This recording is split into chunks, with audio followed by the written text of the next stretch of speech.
Tharney, the president of 40 Days for Life, and I am here with the chairman of the board, Matt Britton of 40 Days for Life, and board member Dr. Haywood Robinson. We are in London, England, outside of the hospital where Charlie Gard is fighting for his life. Many people have been struck both in the head and the heart by the story of little Charlie, who is being forced to be removed from life support. We at 40 Days for Life had a leadership conference for all the 40 Days for Life leaders in Europe and Africa. We have so many leaders from around the world coming this weekend, and so we are joining, in addition to that, a workshop.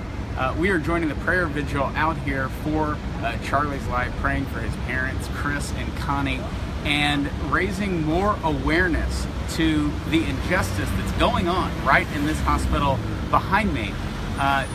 To the attack on the dignity of the human person, one group of people telling another person that they do not have a right to life. And Matt, we've seen 40 Days for Life spread around the world, and this is one of the examples. It's like taking the temperature of our culture to see what's going on in this hospital.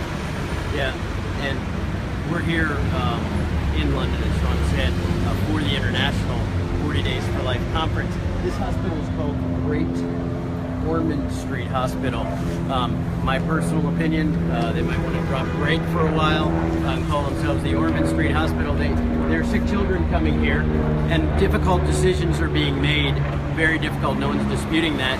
But to take the parents out of the equation of children that have been brought here, you know, Dr. Robinson can comment on it from a medical decision, but as a career attorney and a parent of 8, I just wonder what chill that will bring to parents bringing their children to the hospital, maybe even without a grave disease, but it turns into a coma, and then the doctors and then the courts are saying, sorry, your child is not going to leave here alive. And of course we've seen America, President Trump, and now the Vatican come out and say, well, we will take and protect the life of this child, while the Great Ormond Street Hospital has not done that.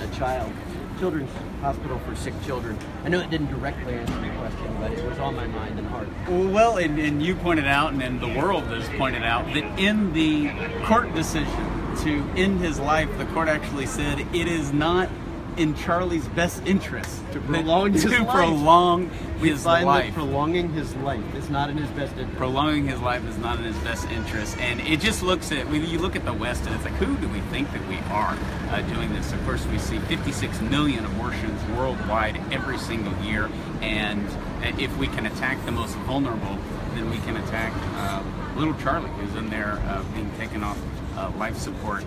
Dr. Robinson made the trip over here for our conference today. He on the radio debated an abortion doctor who is not repentant and who has not changed their life, and you did a fantastic job debating that. But as a physician, what does this do to your heart, and how does it reflect your profession? Well, Sean, it really breaks my heart. This is supposed to be a hospital that ministers to sick children. So now we have one of the sickest of the sick who needs the resources of this hospital. What we've seen is that it's no longer the resource that the parent helps their children get. It has become a commodity of the state. The deaf culture that we're living in globally, this is no longer a hospital where you can count on your child's best interest being at heart and maybe bringing your child home, but now parents are going to have to think and live in fear that this might be a place where you come and they take your child away. Kind of like an abortion clinic or an abortion facility. This is supposed to be a place where children get better and they're given every possibility to recover. So now, unfortunately, with Charlie, he's not worth the resources that it's going to take to make him better. So decisions are being made outside the family, outside what I feel are the best medical practices, and they're taking away something that he needs. Yeah, that's unfortunate. And his parents are trying to get him to the United States, and as Matt mentioned, President Trump has tweeted about it, Pope Francis, the Vatican has offered help, even Cher, the celebrity singer, has commented on how she wants to help save little Charlie's life. And with 40 Days for Life, we get to do this. We get to go out and try to save the life of an unborn child.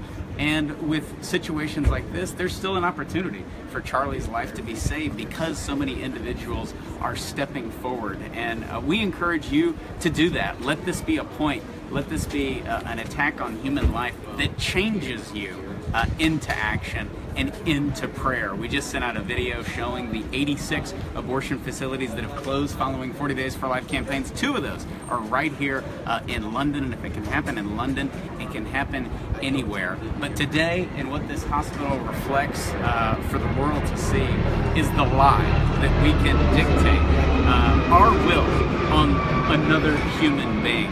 And that is one of the great myths of the abortion industry. And I encourage everybody to go to 40daysforlife.com. We just released a podcast this week on the myths put out by the abortion industry. And so go and listen to that podcast and get ready to participate in 40 Days for Life this fall. We are going to have so many encouraging and motivated leaders tonight at our dinner, and then we have the international conference tomorrow where we're going to be doing training. These are the heroes of the pro-life movement who are going out, raising awareness about the attacks on life and doing something about it. So pray for them. Pray for Charlie. Pray for his parents, Chris and Connie, and pray that this little boy's life is allowed to go on. That is our request for you from London. God bless you, and God bless England, and God bless America.